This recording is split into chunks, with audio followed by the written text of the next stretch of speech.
What's going on? It's Gia here representing Gia's World, and I'm going to basically be discussing what happened at Pulse nightclub in Orlando, Florida. There was a mass shooting. Um, the news is reporting it as a terrorist act, but I'm going to call it what I think it is. It's a hate crime. Okay, it is a hate crime as well. Okay, it's a hate crime. There was a mass shooting where a gunman went into the Pulse nightclub and shot over 100 people using an AR-15 assault rifle gun. Shot over 100 people. 50 people were murdered. 50 people were slaughtered. 50 people were mowed down at the Pulse nightclub in Orlando, Florida. Another 50 plus people were critically injured. The reason I'm calling it a hate crime is because the gunman went to an LGBTQ plus nightclub and had a history of homophobic attitudes against people that identify openly as a part of the LGBTQ plus community.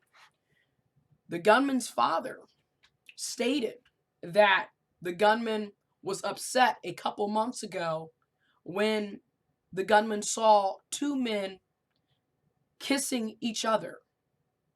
There's also been reports that the gunman was stopping and going over to a apartment that the landowner of the apartment complex stated that the people that lived in this certain apartment were gay men, and yet the gunman was going over to those individuals' home. Also, it's reported that the gunman had been researching LGBTQ plus clubs and nightclubs and spaces. And the gunman had recently purchased the assault rifle and ammo, among other weapons.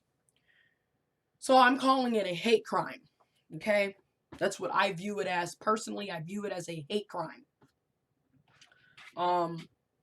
What gets me is that when these acts of violence happen, you always hear how it was an isolated event.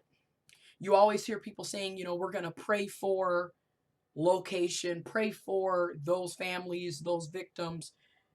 And then you also have the backlash, okay? Because we're living in a very violent, toxic environment right now. So now it's reported that the gunman was acting out of a call from ISIS, which is a terrorist group. The ISIS terrorist group also is being said to be of Islamic faith. And we already live in a toxic environment where we have xenophobia, where we have Islamophobia.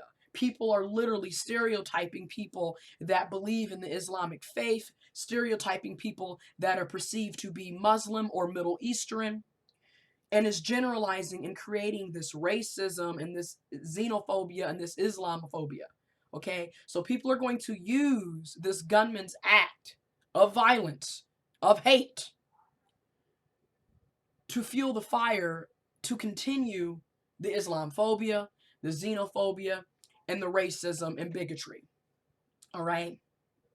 We already have Donald Trump and his followers talking about banning Muslim people and people from the Middle Eastern, who are perceived to be Middle Eastern, from coming into the United States of America's borders. That's from Donald Trump and his followers. However, we also have a lot of homophobia and a lot of transphobia. Okay, we have people who have used their religion to spew hate, to spew ignorance, to spew bigotry. And a lot of these religious texts, whether it's the Bible or the Quran, does state in the Bible and in the Quran religious texts saying how homosexuality is a sin, homosexuality is an abomination. And then people will read those texts and those parts in their holy texts, their holy books, to justify hate and violence against marginalized groups of people. This being people who identify on the LGBTQ plus spectrum. Okay? And you see it all the time. You see Christians as well as people from other religious groups and other religious beliefs spewing hate. All right?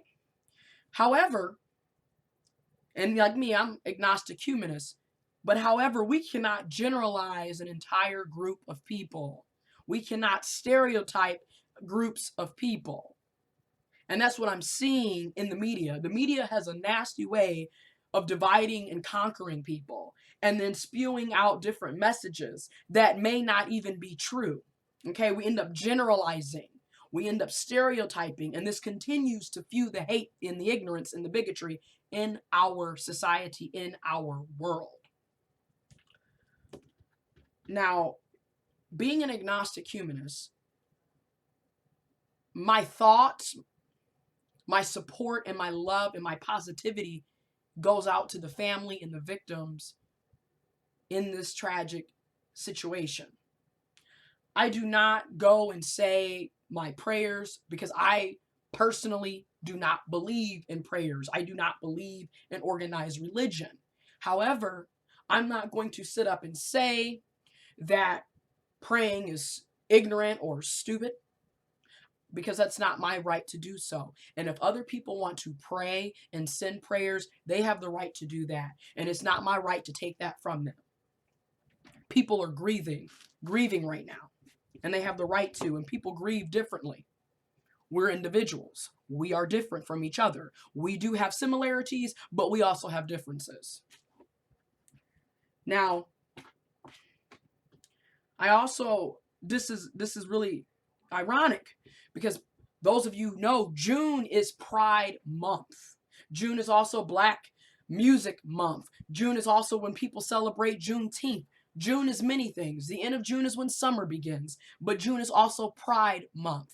Pride Month being where people who identify on the LGBTQ plus spectrum and their allies show pride in who they are and are open about who they are. They're no longer, I'm not going to say no longer, but this is a month where people are just being themselves and loving themselves and walking in their truth. And this act of hate and violence and bigotry and ignorance on June 12th, 2:02 a.m. in the morning Eastern time, when shots were ringing out by the dozen, because he's using an assault rifle, okay? An assault rifle. Bullets were ringing out at 2:02 a.m. June 12th at Post nightclub in Orlando, Florida. Over 100 people were shot, 50 murdered, slaughtered, another 50 plus critically injured. This was going on while many of us were sleeping. This was going on. The people who went to Post nightclub were going out to have a fun night, to dance and listen to music, and to hang out with each other, and to be safe and being themselves. Because a lot of times, when you are a part of a marginalized group, there are places like going to the club or going to a safe space where you think you're going to be safe and you're going to be able to be yourself and be yourself out. And we're seeing every day that there are no safe spaces, or the safe spaces that we thought we have are disappearing. Okay? And there's basically no place of refuge, because in the LGBTQ plus community, we know because of religion, we know because of ignorance, we know because of closed-mindedness that you can't be yourself. Okay? Because you got people who are upset with you because you're kissing the love of your life or your partner. We got people upset with you because you don't want to dress this way. There's a thing called heteronormatism, where if you're not abiding to what heterosexuality is, what it encompasses, then there's something wrong with you. So, as discussed in the media, and people who are in the community or allies of the community know that LGBTQ plus clubs or locations are also seen as a place of refuge where people can be themselves without judgment. Okay? So this is very sad. And another thing I have to bring up, it's just the gun violence that we have. We have this history, this country, this world, this society that's big on violence and big on gun violence. People are always angry and upset. And when people are angry and upset for some reason, we always go to violence, killing each other, hurting each other, inflicting pain and suffering and death upon other humans, upon other sentient beings. Because we kill animals too. We kill everything, it seems like, when people are upset. And then to go further, we have weapons of mass destruction, such as assault rifles and guns that are used often to kill things and beings and humans and animals. Okay? There's been many policies and legislation that have been put in place where people have tried to ban assault rifles, okay, because of these types of incidents. This is the most deadly mass shooting in history. Took place June 12th, 2:02 a.m. at Pulse nightclub in Orlando, Florida. This will be known in history. And this is sad because this mass shooting, just like the many mass shootings and slaughterings of innocent people throughout history, through present times, is just going to be another mass shooting. Because for some reason, especially in the United States of America, we don't learn from our mistakes. How many mass shootings does it take before you put in policy and legislation to protect people? Okay, we still have guns. We still have assault rifles. It's still easy for people to go online and purchase these weapons of mass destruction. And then we always want to give excuses. Well, guns don't kill people, people kill people, which is technically true. And once again, we live in a very patriarchal, violent, sexist, homophobic, transphobic, classist, racist, misogynist society. And when you look at all those isms and systems of oppression, it is a toxic stew of violence and ignorance and bigotry. So when you look at what took place at Pulse nightclub in Orlando, Florida, it's sad, but it's not a surprise. Because look at the type of stuff that we have going on in our society. Look at the social constructions that allow for this type of ignorance to react in violence and suffering and death and murder and slaughter, because that's what happens. And we always say, when these types of events happen, we always say, well, the people are resilient. The people are resilient, and we will overcome this, that, and the other, and we're going to move forward. Which, it's not to say that it's not going to happen, but it's almost like we're sugarcoating the issue. There's people who've lost family members and friends and loved ones.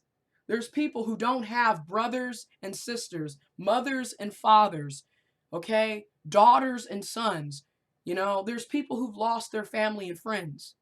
So we can't just get on here and say we're going to pray this away, or I'm going to send positive thoughts, or I'm going to send love and support. We have to do more than talk and say things. It's time for our actions to speak louder than our words. Because I think, speaking for myself personally, and I know there's people out there who probably feel the same way, we're tired of hearing the talking.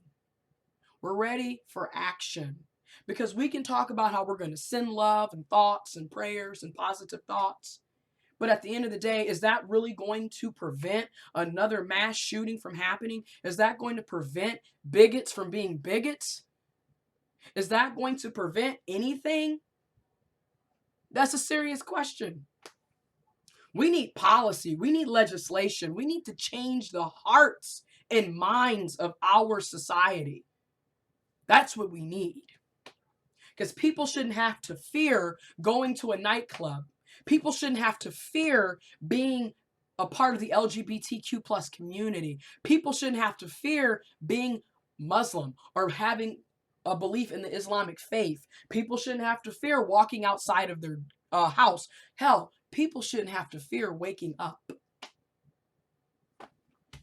So, I have many thoughts on this. This video is getting long, and I know people don't have time to watch a long video because apparently our attention spans aren't where they should be or what I think they should be. But anyways, it's just some stuff that I think about. It's insane. We need to do something about this as a society, as a people. I get people have the right to bear arms. Second Amendment in the USA. I get that. People aren't saying they're taking your guns away. But what we're saying is, do you really need an assault rifle? And what's the reasoning behind having an assault rifle? Because when you really look at this, what we're saying, okay, when you really sit down and think about what we really are saying is, when you really think about it, the creation of the gun, the creation of any weapon, is to inflict pain, is to inflict harm, is to inflict potential death. Because why else would we need a weapon? I mean, really think about it. And then, speaking from an agnostic humanist, in my perspective, this is exactly why I do not believe in organized religion. This is exactly why I do not believe in holy texts. But at the same time, as an agnostic humanist, I am not saying it's my right to tell you what religion you can believe in or support, because that's not my right. But I know for me, speaking personally, as an individual, for me, I don't believe in it. But if that's what you believe, that's what you believe. But I know what I don't. I don't believe in it. Speaking as an agnostic humanist, we're supposed to love everybody. We're supposed to support everybody. We're not supposed to be sitting up here killing and ostracizing and marginalizing and discriminating against people because of social constructions. Because when you really sit down and think about it, sexuality, gender, race, those are social constructions that we, the humans, have created to divide and conquer, to abuse and exploit. That's what they are.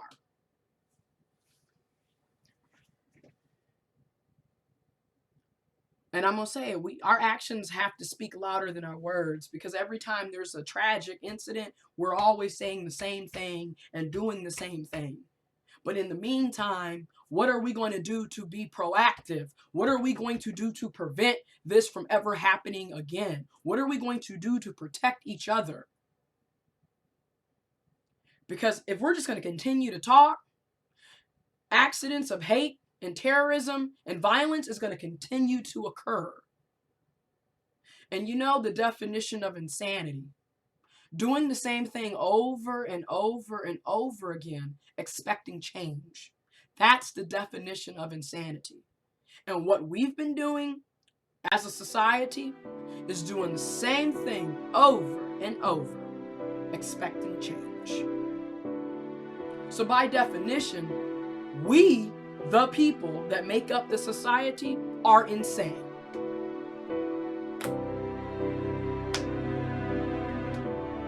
I'm done. But I know one thing. We're better than this. And we have to do better than what we've been doing.